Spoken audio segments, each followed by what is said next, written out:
Assalamualaikum warahmatullahi wabarakatuh. Halo teman-teman, jadi pada kesempatan kali ini saya ingin mengajak kita semua untuk melihat perjalanan sejarah yang sangat menarik, yakni tentang peradaban Islam pada masa Daulah Umayyah.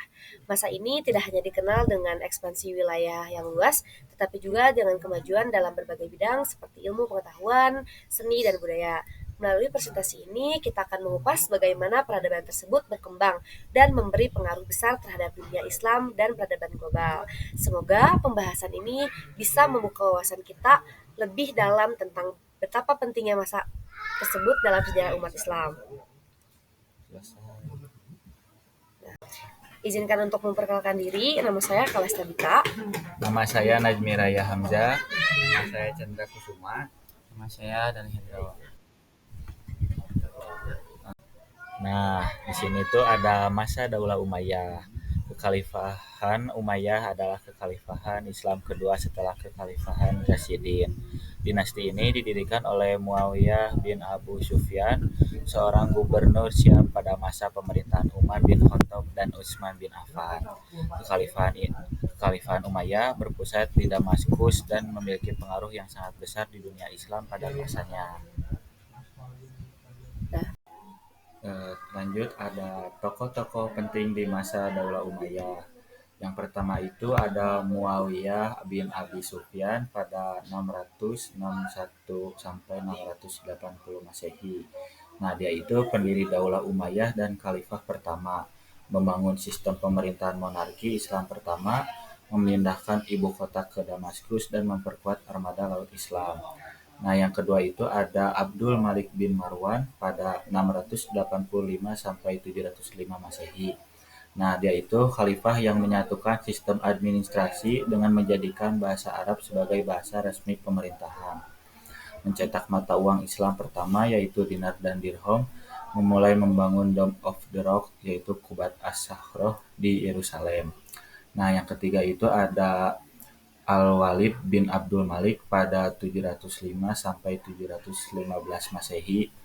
Nah, dia itu khalifah yang terkenal dengan proyek pembangunan besar seperti Masjid Agung Damaskus. Yang kedua, mendorong ekspansi wilayah hingga mencapai Spanyol di barat dan India di timur. Terus yang keempat ada Umar bin Abdul Aziz pada 717 sampai 720 Masehi. Yaitu dikenal sebagai khalifah yang adil, melakukan reformasi sosial dan ekonomi, menghapuskan pajak jizyah untuk non-muslim yang masuk Islam, memperhatikan kesejahteraan rakyat dan dianggap pemimpin teladan. Nah, yang terakhir, yang kelima ada Al-Hajjaj bin Yusuf pada 694 sampai 714 Masehi. Nah, dia itu gubernur Irak yang terkenal dengan kemampuan administrasi dan militer, berperan besar dalam stabilisasi wilayah kekuasaan Umayyah, juga berkontribusi dalam penyebaran dan standarisasi Al-Quran. Selanjutnya ada masa kejayaan dan perluasan wilayah. Masa kejayaan dan perluasan wilayah, masa Umayyah ditandai dengan perluasan wilayah yang sangat pesat di bawah kepemimpinan khalifah-khalifah yang kuat seperti Abdul Malik bin Marwan, Al-Walid. Wilayah kekuasaan Umayyah meluas hingga ke Spanyol di barat dan mencapai India di timur. Selanjutnya ada pencapaian penting pada masa Daulah Umayyah. Yang pertama itu penguasaan wilayah yang luas. Kekhalifahan Umayyah berhasil menyatukan berbagai suku dan budaya di bawah satu pemerintahan Islam, meliputi 3 benua, yaitu Asia, Afrika, dan Eropa. Yang kedua, perekonomian yang kuat. Dengan wilayah yang luas dan sumber daya alam yang melimpah, perekonomian Umayyah berkembang pesat. Kota-kota seperti Damaskus dan Kufa menjadi pusat perdagangan dan budaya. Yang ketiga, ada perkembangan ilmu pengetahuan. Pada masa Umayyah terjadi perkembangan signifikan dalam bidang ilmu pengetahuan. Terjemahan karya-karya Yunani dan Persia ke dalam bahasa Arab dimulai pada masa ini, menjadi dasar bagi kebangkitan intelektual di era berikutnya. Yang keempat, ada arsitektur yang megah. Banyak bangunan monumental didirikan pada masa Umayyah, seperti Masjid Umayyah di Damaskus yang menjadi lambang kejayaan peradaban Islam, serta kubah batu atau Dome of Rock di Yerusalem, salah satu situs Islam paling ikonik. Yang kelima, ada penyebaran Islam dan budaya Arab.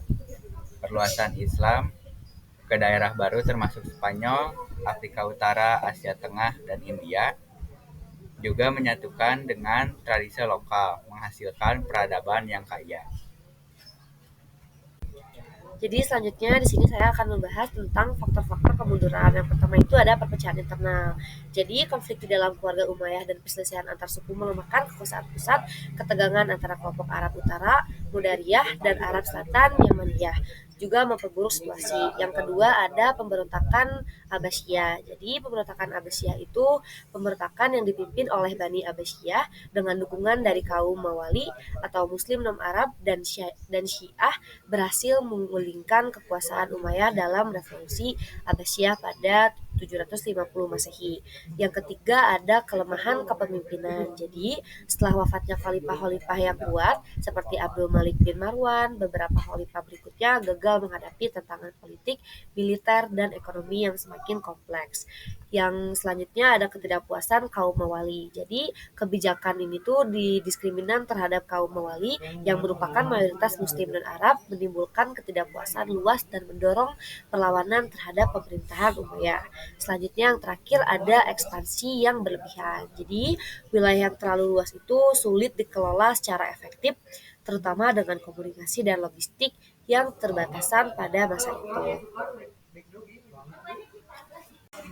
Selanjutnya ada warisan kekhalifahan Umayyah. Yang pertama itu ada penyebaran Islam dan bahasa Arab. Jadi penyebaran Islam dan bahasa Arab itu menjadikan agama ini mendunia. Selain itu bahasa Arab menjadi bahasa administrasi agama dan budaya yang menyatukan berbagai wilayah. Selanjutnya ada perkembangan budaya dan peradaban. Jadi Umayyah membantu membentuk identitas Islam sebagai peradaban global dengan mengintegrasikan berbagai budaya lokal ke dalam tatanan Islam. Yang ketiga ada arsitektur monumental. Jadi arsitektur monumental itu bangunan seperti Masjid Umayyah dan kubah batu menjadi simbol kejayaan arsitektur Islam. Selain itu kota-kota seperti Damaskus dan Cordoba menjadi pusat kebudayaan. Selanjutnya ada pembentukan identitas Islam global. Jadi pembentukan Islam global itu Umayyah membantu membentuk identitas Islam seperti peradaban global dengan mengintegrasikan berbagai budaya lokal ke dalam tatanan Islam. Yang kelima ada lanjutan di Andalusia. Setelah kekhalifahan runtuh di timur, Umayyah tetap bertahan di Andalusia atau di Spanyol di bawah Abdurrahman ad-Dohil, di mana mereka itu di sana membangun peradaban yang makmur selama berabad-abad yang berkontribusi pada perkembangan ilmu, pengetahuan dan seni. Baik, untuk selanjutnya yaitu materi bukti sejarah peradaban Islam di masa Daulah Umayyah. Untuk yang pertama itu ada Masjid Agung Damaskus. Yang pertama, salah satu masjid terbesar dan tertua di dunia terletak di Damaskus, Suriah. Bukti kemajuannya arsitektur Islam dengan dekorasi mozaik khas. Untuk yang kedua yaitu Qasr al-Mushatta dan Qasr Amra. Ini tuh istana gurun di Yordania yang menunjukkan kemegahan arsitektur Umayyah. Qasr Amra dihiasi lukisan dinding yang mencerminkan seni pada masa itu. Selanjutnya yang ketiga itu dirham dan dinar Umayyah. Ini tuh mata uang logam dengan lukisan Arab menunjukkan sentralisasi ekonomi dan penggunaan bahasa Arab. Untuk yang keempat yaitu ada sistem administrasi dan pos.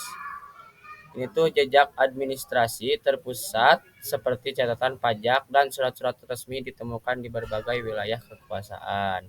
Lalu yang kelima yaitu kota-kota pusat. Kota Damaskus sebagai ibu kota pusat pemerintahan dan ilmu pengetahuan. Cordoba di Spanyol sebagai pusat peradaban Islam di barat akhir masa Umayyah. Lalu untuk selanjutnya yaitu analisis peradaban Islam di masa Daulah Umayyah. Masa Umayyah menjadi fase transisi penting dalam memperluas dan memperkuat peradaban Islam secara global. Dominasi etnis Arab menjadi kekuatan sekaligus kelemahan karena menimbulkan ketidakpuasan etnis non-Arab Mawali.